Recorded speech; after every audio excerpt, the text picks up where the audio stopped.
Assalamualaikum warahmatullahi wabarakatuh.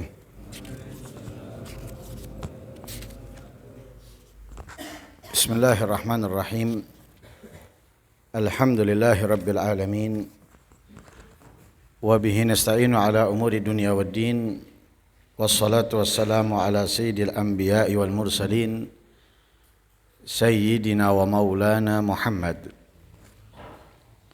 sallallahu alaihi wa ala alihi wa sahbihi wa sallam ajma'in.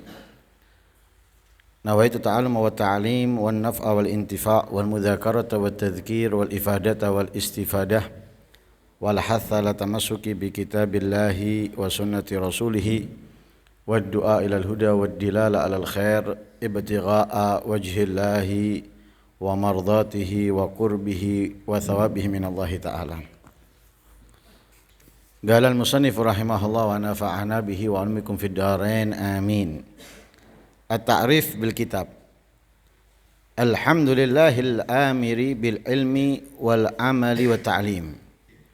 Al-hadi man yasha'u ila siratal mustaqim wa sallallahu wa sallam ala habibihi khairi da'in ilaih wa dalin alai ba'athahu muallima wa limakarimil akhlaqi mutammima wa ala alihi wa ahli baitihi qurana'il Qur'an wa ashabihil a'immatil hudatil a'yan wa tabi'ihim bi ihsan amma ba'd.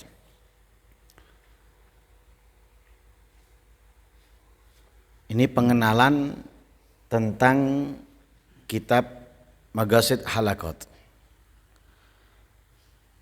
Pengenalan ini berarti disampaikan oleh muallif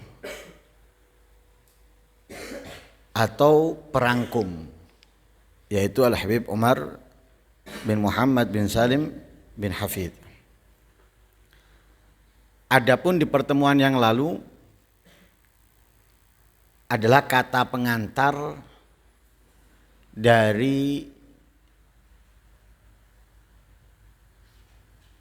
pencetak, dari percetakan, kata pengantar dari percetakan yang sedikit membongkar apa dan tujuan dari dicetaknya kitab tersebut. Lah beliau perangkum dan pengarang ini mengawali dengan alhamdulillah, bersyukur kepada Allah. Sebagaimana kita ketahui, alhamdulillah adalah ucapan di antara ucapan syukur kepada Allah Subhanahu wa taala yang pada umumnya ditulis setelah bismillahirrahmanirrahim.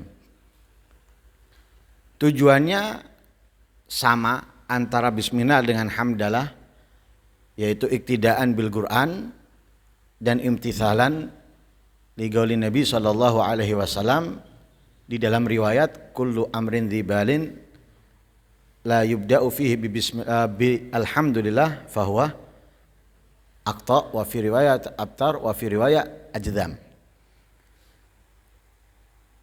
Yang mana segala puji bagi Allah al-amir, Allah yang memerintahkan. Apa yang diperintahkan Allah di sini? Yang diperintahkan oleh Allah bil ilmi, mencari ilmu, wal amali, mengamalkannya, wat ta'lim, serta mengajarkannya. Di sini sudah menjelaskan bahwasanya ilmu itu tidak hanya dimiliki, disimpan, tapi perlu diamalkan. Lah tidak cukup mengamalkan untuk dirinya, tapi juga butuh diajarkan supaya diamalkan kepada yang lain. Jadi urut. Kita nggak mengerti, perlu belajar supaya mengerti. Setelah kita mengerti, perlu apa yang kita fahami, yang kita ketahui dijalankan, dikerjakan. Lah mengerjakan itu di antara cara menjaga, mengingat ilmu yang kita pahami. Kalau kita tidak menjalankan, walaupun kita mengerti dari kitab ke kitab, dari satu macam ke macam yang lain, tapi tidak mengamalkan dalam dirinya sendiri, apa yang kita ketahui tadi itu lama-kelamaan akan hilang. Nah, karena itu ada di dalam hadis yang disebutkan oleh Rasulullah, wa illar tahal. Jadi kalau ilmu tadi itu kita pakai akan tetap. Tapi kalau nggak kita pakai, irtahal, akan pergi meninggalkan kita. Walaupun kita menghafal dulunya, apalagi kalau ujian, dia hafalkan, malam begadang. Tapi kalau tidak diamalkan, hanya menghafal saja, akan hilang itu ilmu. Dari hari ke hari akan pergi, meninggalkan kita, tanpa kita merasakan. Apalagi kalau kita hanya menghafalkan untuk ujian. Ngafalkannya hanya untuk ujian. Dan itu kebanyakan santri. Kebanyakan santri itu ngafalkan untuk ujian. Setelah ujian, dia nulis, jawab soal. Setelah itu, coba tanya. Hilang sudah. Hafalannya tadi itu hilang. Kemana? Ada di catatan. Jawaban dari ujian. Setelah itu, pergi dari otaknya dia. Dari ingatannya dia hilang. Karena itu butuh diamalkan. Lah, pengamalan tidak cukup dirinya. Tidak cukup untuknya. Tapi juga perlu ke yang lain. Dengan apa? Dengan mengajarkan. Dengan mengajarkan. Nah, jadi kalau ini diibaratkan manusia itu 3 serangkai. 3 kawan yang tidak bisa lepas. Mengetahui, menjalankan, menyebarkan. Itu 3 serangkai yang nggak mungkin bisa lepas. Allah memerintahkan kita. Allah memerintahkan. Di antara ayat yang menjelaskan bahwa Allah memerintahkan kita untuk mempelajari ilmu, yaitu ayat falaula nafara min kulli firqatin min kulli firqatin minhum ta'ifatun liyatafaqahu fid dini liyundiru qaumahum idza raja'u ilaihim la'allahum yahdharun. La'allahum yahdharun. Falaula nafara min kulli firqatin. Satu kampung enggak harus semuanya berangkat. Cukup beberapa dari mereka yang keluar untuk apa? Keluarnya mereka dari daerahnya liyatafaqahu fid din, untuk memahami apa yang ada dalam agama ini. Ilmu fikih, ilmu hadis, ilmu Quran, ilmu alah dan yang lain sebagainya. Lah mereka ini yang keluar gunanya apa setelah memahami? Liundiru qaumahum idza raja'u ilaihim, mengajarkan, memahamkan, mengingatkan kaumnya, orang wilayahnya, sekitarnya ketika kembali. Ketika keluar, berada di pesantren, di pondok, pulang, bukan berarti kemudian diam di rumah. Atau malah ikut yang ada di dalam kehidupan orang kampungnya. Enggak, tapi pulang mengajarkan kepada mereka, memahamkan kepada mereka yang semestinya untuk mereka ketahui. Itu diantara perintah Allah di dalam mencari ilmu. Mengamalkan, mengamalkan ya, diantaranya apa? Atamuruna an-nasa bil birri wa tansawna anfusakum wa antum tatlunal kitab. Jadi berarti kita bukan hanya mengingatkan orang, tapi kita juga perlu mengamalkan apa yang kita ketahui.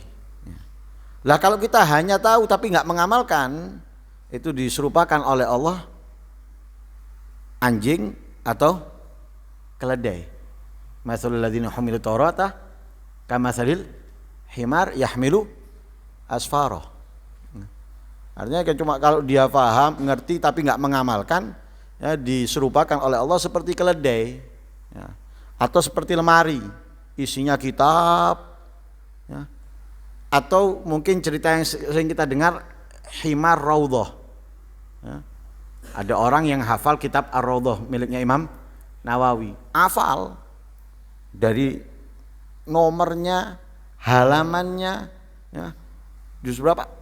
Kalau kita nggak perlu buka kitab, sudah di bab ini ada itu pembahasan, dia akan menyampaikan, hafal. Nah, seperti kalau sekarang Google lah, nah, ketika apa keluar, tapi Google-nya paham, nggak ngerti, cuma bisa mengeluarkan seperti itu. Himar Raudhah, hanya hafal tapi nggak ngerti apa maksudnya, nggak ngerti dia, cuma hafal. Nah, cuma hafal. Lah, diserupakan dengan Himar Raudhah dalam ayat yang lain seperti anjing. Ya. Jadi nggak ada manfaatnya, nggak ada gunanya, yang ada madharat buat dia. Nah, mengajarkan juga gitu, apa yang sudah kita ketahui, ya, kita sudah membuat perjanjian dengan Allah untuk apa? Menyampaikan. La tubayyinu lahun linnas wa la taktumunahu. Hendaknya kamu ajarkan, kamu jelaskan kepada orang. Wala taktumunahu. Jangan kamu sembunyikan apa yang kamu ketahui. Lah kalau kita menyembunyikan apa yang kita ketahui, itu sama dengan ulamanya Yahud dan ulamanya Nasara. Mereka bukan nggak ngerti tentang Nabi Muhammad. Mereka bukan nggak faham tentang Nabi Muhammad, mengetahui. Bahkan Allah mengatakan mereka mengetahui, ulamanya Yahudi dan Nasara mengetahui tentang Nabi Muhammad itu lebih daripada mereka mengetahui tentang anaknya. Alladzina atainahumul kitaba ya'rifunahu kama ya'rifuna abna'ahum. Tahu. Tapi apa? Wa inna fariqam minhum la yaktumunal haqq wa hum ya'lamun. Nah, bahkan dikatakan oleh Allah lebih mengenal. Mereka lebih mengenal Nabi Muhammad, tentang Nabi Muhammad daripada mereka mengenal anaknya. Tapi mereka apa yang mereka lakukan? Yaktumunal haq, menutupi kebenaran. Padahal wahum ya'lamun, mereka memahaminya dan mengerti. Nah, karena itu beliau sudah di awal mengingatkan di sini bahwa Allah yang memerintahkan kita mencari ilmu, Allah yang memerintahkan mengamalkannya, Allah juga memerintahkan kita untuk mengajarkannya dan menyebarkannya. Al-hadi may yasha'u ila siratal mustaqim. Allah itu yang memberikan petunjuk kepada orang yang dikehendakinya ke jalan yang lurus, ke jalan yang benar. Terkadang kita ini menganggap apa yang kita lakukan sudah di jalannya, di relnya.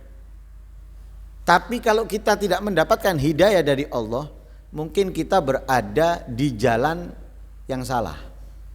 Walaupun anggapan kita sesuai, ya, di jalannya. Karena orang itu dengan anggapannya, kalau nggak dapat hidayah, dengan anggapannya dia sudah benar. Padahal salah. Seperti sopir. Sopir itu kadang diberhentikan sama polisi, menganggap apa? Dia nggak salah. Dia nggak salah. Sama dengan pemain bola, protes kepada wasit bahwa dia nggak offside atau nggak hand, ya, atau gol, tapi wasit mengatakan nggak offside, nggak hand, nggak gol katanya wasit. Tapi pemain protes. Lah gampangnya kenapa mereka protes? Yang lebih tahu siapa? Wasit apa dia? Wasit. Wasit lebih tahu. Kenapa? Pemain itu fokus dengan bola yang akan datang kepada dia, tapi dia nggak tahu kanan kirinya. Dia tahu setelah diperit, noleh kanan kiri. Loh, itu ada pemain. Dia tahu setelahnya. Sebelumnya dia nggak tahu. Sama dengan kita. Kita ini kalau nggak mendapatkan hidayah, nggak tahu kita berada di benar atau nggak tahu.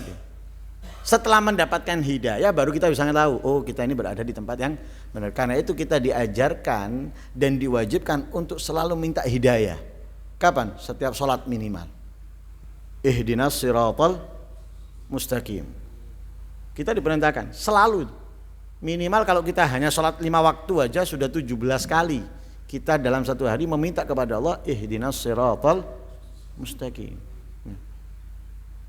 Kalau pengetahuan kita mempelajari ilmu ini berada di tempat yang benar. Oh, kita sholat itu berarti mengerjakan yang benar. Tapi kalau kita nggak mendapatkan hidayah, kita belum pasti apa yang kita lakukan itu benar. Karena itu terkadang ada ria, ada sombong, ada bangga diri, ada dendam. Ini berarti apa?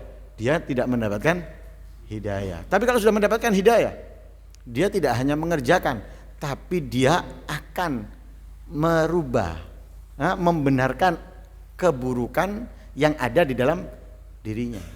Nah, sehingga benar-benar sholatnya atau mencari ilmunya itu benar-benar lillah. Ini orang yang mendapatkan hidayah. Lah hidayah siapa yang memberikan? Allah. Yang diberi hidayah orang yang dikehendaki oleh yahdi mayyasha. Kan gitu ya. Yahdi mayyasha. Allah memberikan hidayah kepada orang yang dikehendaki, bukan sembarang orang. Bukan semua orang. Orang-orang kafir Quraisy, mereka melihat Nabi Muhammad. Melihat Nabi Muhammad, bagaimana Nabi Muhammad ketawaduannya, keadilannya, akhlaknya yang sempurna. Mereka melihat. Tapi di antara mereka yang enggak mendapatkan hidayah apa? Beriman? Tidak. Mengikuti Nabi Muhammad? Tidak. Kenapa? Enggak mendapatkan hidayah. Yang mendapatkan hidayah, walaupun mereka tidak melihat Nabi Muhammad, hanya dengar cerita, dapat hidayah, ikut beriman kepada Nabi Muhammad, beriman mengikuti Nabi Muhammad. Ya seperti apa? Ya kita lihat para kiai, para ulama yang ada, ngelihat Nabi Muhammad, bukan hidup di zamannya Nabi Muhammad, hanya dengar dari mana? Dari ayat Al-Quran, dari hadisnya Nabi, perkataan para sahabat, tabi'in. Tapi mereka dengan mendengarnya hidayah ada diberikan oleh Allah kepada mereka sehingga mengikuti Nabi Muhammad, meneladani Nabi Muhammad, mengagungkan Nabi Muhammad, memuliakan Nabi Muhammad. Bahkan bisa marah mereka, bisa murka ketika Nabi Muhammad dikatakan ini, dikatakan itu dan yang lain sebagainya. Kenapa? Hidayah diraihnya. Ya, kan itu al-hadi may yasha'u ila siratim mustaqim. La siratal mustaqim itu tentunya jalannya orang-orang yang mendapatkan kenikmatan dari Allah. Siratal ladzina an'amta alaihim. Siratal mustaqim ya adalah jalannya orang-orang yang telah mendapatkan kenikmatan dari Allah. Siapa yang mendapatkan kenikmatan dari Allah? May yuti'illaha wa rasulahu faulaika ma'an nabiyyin wasiddiqin wasyuhada wassalihin. Lah itulah orang-orang yang telah mendapatkan kenikmatan dari Allah. Itu jalannya mereka. Jalannya mereka adalah taat kepada Allah, taat kepada Rasul, mematuhi Allah, mematuhi Nabi Muhammad sallallahu alaihi wasallam. Wa sallallahu wasallam ala habibihi khairi da'in ilaih. Salawat dengan penuh keagungan Allah dan salam atas kekasihnya. Siapa kekasihnya itu? Khairi da'in ilaih. Sebaik-baiknya orang yang mengajak kepada Allah. Terbaik orang yang mengajak kepada Allah. Kekasihnya Allah itu adalah orang yang terbaik. Mengajak yang lain untuk kepada Allah. Khairi da'in ilaih. Jadi kalau kita lihat, kalau ada orang santun, lembut, menasihati kita, mengingatkan kita, wah kita sudah menganggap luar biasa. Tapi Nabi Muhammad lebih luar biasa dari itu. Lebih luar biasa. Ya, karena itu dinyatakan khairi da'in, sebaik-baiknya pengajak. Karena apa? Karena yang diajak tidak merasakan beban atau keterpaksaan sama sekali. Kalau kita ngajak teman, terkadang teman tadi itu karena malu, ikut. Berarti kita belum terbaik. Tapi kalau Nabi Muhammad mengajak, yang diajak ini nggak ada dalam dirinya itu karena malu nggak ada, sungkan, ya. Diajak kemudian ikutnya itu karena sungkan, nggak ada. Jadi mereka ketika diajak Nabi Muhammad itu dengan tulus ngikuti, dengan tulus menjalankan. Nah, kita coba bisa periksa tuh, kalau kita ngajak orang, ngajak temen, ngajak tetangga ikut, kadang kita ajak sekali dia nggak mau, 2 kali nggak mau, ketiga dia mau. Maunya karena apa? Sungkan, sering diajak nggak ngikut dengan alasan-alasan. Nah, kalau Nabi Muhammad nggak, walaupun mengajak sekali, 2 kali mereka nggak mau, ketiga kali mereka mau itu tidak ada karena sungkan, nggak ada. Kenapa? Nabi Muhammad caranya kepada mereka untuk mengajak mereka, menarik mereka itu luar biasa indahnya. Nah, karena itu beliau dikatakan khairi da'in ilaih. Nah, kemudian wadalin alaih, sebaik-baiknya petunjuk pula, ya, yang menunjukkan hambanya Allah kepada Allah. Ba'athahu mu'allimah, diutus oleh Allah Nabi Muhammad itu sebagai guru. Sebagai guru, sebagaimana di dalam hadis, ya, bu'ithu mu'allimah, aku diutus oleh Allah mu'allimah, sebagai guru. Wali makarimil akhlaqi mutammimah, dan diutus oleh Allah Nabi Muhammad itu menjalankan atau mengajarkan penyempurna, ya, penyempurna. Nabi Muhammad diutus oleh Allah sebagai penyempurna akhlak-akhlak yang mulia. Jadi akhlak itu sudah ada dari zaman Nabi Adam turun menurun ada. Nah, tapi yang menyempurnakan adalah Nabi Muhammad. Contoh, pondok ini ada dari Mas Ahmad mungkin belum lahir, ya, sudah ada pondok ini. Orang tuanya mengajar atau kakeknya mengajar dan lain sebagainya. Kemudian mereka meninggalkan. Tentunya mau nggak mau anaknya melanjutkan. Lah terkadang anak ketika melanjutkan itu menyempurnakan apa yang belum ada, ya, atau belum dilakukan oleh orang tuanya. Karena itu nggak bisa diingkari, karena manusia itu punya keterbatasan, ya, atau di saat menjalankan yang ada belum bisa diajak untuk melakukan. Nah, belum bisa diajak.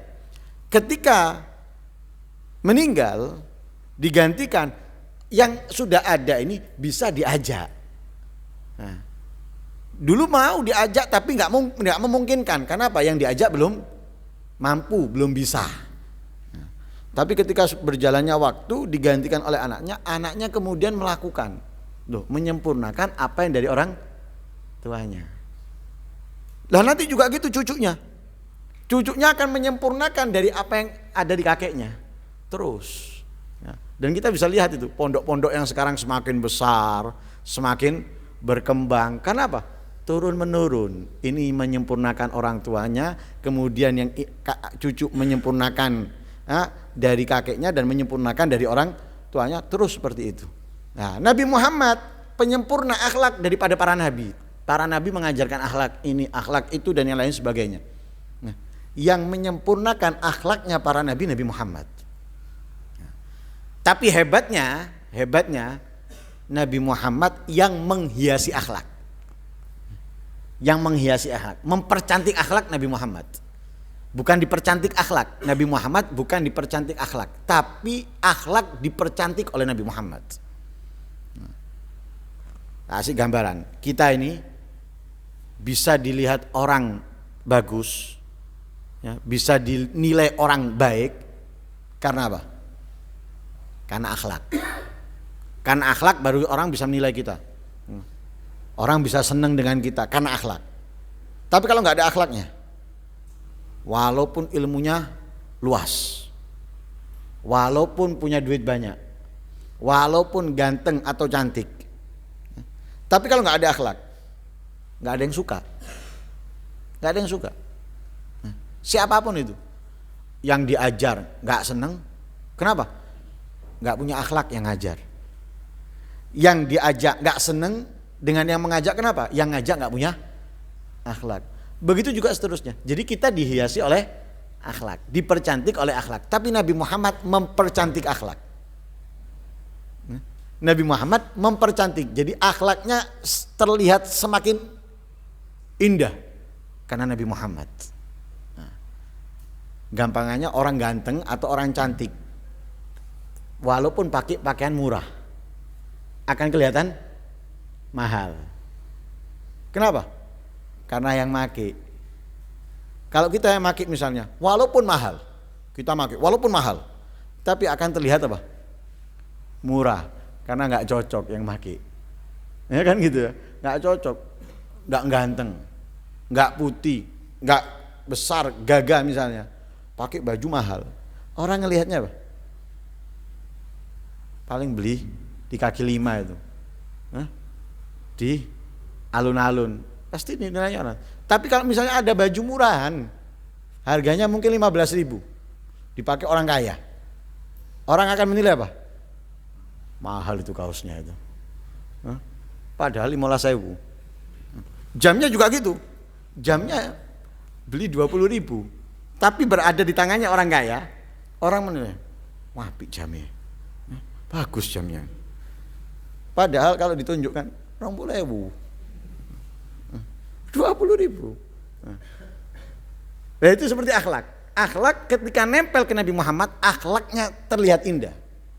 Akhlak terlihat mahal. Terlihat mahal. Karena itu Allah dalam ayat Al-Quran menyatakan wa innaka la'ala khuluqin azim. Sudah memakai inna harfu taukid ditambah lam harfu taukid, wa innaka la'ala, di atasnya, bahwa sesungguhnya engkau Muhammad ini di atasnya, bukan sejajar tapi di atasnya. Di atas apa? Akhlak yang agung, bukan kabir tapi azim. Di atas akhlak yang agung, di atasnya. Nah, karena itu dikatakan wali makarimil akhlak mutammima wa ala alihi wa ahli baitihi qurana'il Qur'an. Salawat serta salam selain kepada Nabi Muhammad, kepada keluarganya, kepada ahlu baitnya. Yang mana keluarga Nabi dan ahlu baitnya Nabi ini qurana'il Qur'an, yang selalu beriringan dengan Al-Quran. Sesuai yang disampaikan oleh Habib Abdul Haddad di dalam qasidahnya yang biasa dibaca kalau Maulid Diba, ya. Wa ma'al Qur'an fi qarani, ya. Wa ma'al Qur'an fi qarani. Jadi mereka berjalan dengan Al-Quran, berjalan bersama Al-Quran. Berjalan itu ahlul bait, ya. Ahlul baitnya Nabi atau alun Nabi SAW, wa ma'al Qur'an fi qarani, selalu berjalan bersama Al-Quran, ya. Karena memang mereka mengetahui bagaimana yang diajarkan oleh Rasul SAW, sehingga mereka kenapa tidak meninggalkan Al-Quran, bahkan menjalankan apa yang ada di dalam ayat Al-Quran, karena mereka mengetahui bahwa Nabi Muhammad seperti Al-Quran, ya, karena khuluquhul Quran. Nah, sehingga mereka tidak melepaskan itu, apalagi Nabi mengatakan, ya, jika kalian intamaksatum bihima lan tadillu ba'di abada. Jika berpegang teguh dengan keduanya, kalian tidak akan pernah tersesat selama-lamanya. Nah, yang pertama apa? Kitabullah, Al-Quran. Nah, Al-Quran. Karena itu para ulama terdahulu itu Al-Quran itu tidak pernah lepas dalam kesehariannya. Jadi Al-Quran dibaca, hatam, ngulangi, dibaca, ngulangi, terus seperti itu. Bahkan hebatnya mereka menghatamkan 3 hari sekali, menghatamkan seminggu sekali. Jadi bukan hatam 1 bulan sekali. Nah, kalau seperti kita, oh masya Allah, setahun sekali. Dan terkadang 2 tahun baru hatam. Mereka hendak para aulia, para ulama itu mengikuti, ya, sehingga mereka menghatamkan sesuai dengan apa yang diajarkan oleh Rasulullah kepada ahlul baitnya, ya, kepada para sahabatnya. Kemudian wa ashabihil a'immatil hudatil a'yan. Ya, salawat serta salam pula kepada para sahabatnya. Ya. Sahabat al-a'immah, para pemimpin, al-hudatil a'yan. Ya, para sahabat ini adalah yang sangat luar biasa di dalam membantu dakwanya Rasul sallallahu alaihi wasallam. Nah, apalagi double, dia ahlul bait, dia sahabat. Atau walaupun bukan ahlul bait tapi dia sahabat, sehingga kita tidak bisa menandingi mereka. Nah, kalau istilahnya MLM, ini pahalanya mereka nggak bisa kita salib sama sekali, nggak bisa kita dahului sama sekali. Nah, karena itu mereka a'immah. Sekecil-kecilnya mereka, di antara mereka tetap itu sangat besar, sangat agung dibanding kita, nggak bisa dibandingkan. Ya. A'immah, mereka adalah a'immah. Wa tabi'ihim bi ihsan, dan yang mengikuti mereka, yang mengikuti Nabi, yang mengikuti ahlul bait, yang mengikuti ahlul bait, yang mengikuti sahabat, ya. Bi ihsan, dengan kebagusan, dengan kebaikan. Lanjut. Mudah-mudahan yang sedikit ini manfaat buat kita semuanya. Ya, walaupun ini masih mukaddimah dari pernyataan, insyaallah di pertemuan berikutnya akan kita lanjutkan, dan mudah-mudahan ini bisa bermanfaat buat kita semuanya, dan mudah-mudahan kita bisa meneladani, mengikuti apa yang diajarkan oleh Rasul sallallahu alaihi wasallam, memahami Al-Qur'an, menjalankan apa yang ada dalam Al-Qur'an. Amin Allahumma amin. Wassallallahu alaihi wasallam Muhammadin nabiyil ummi wa alihi wasallam. Alhamdulillahirabbil alamin.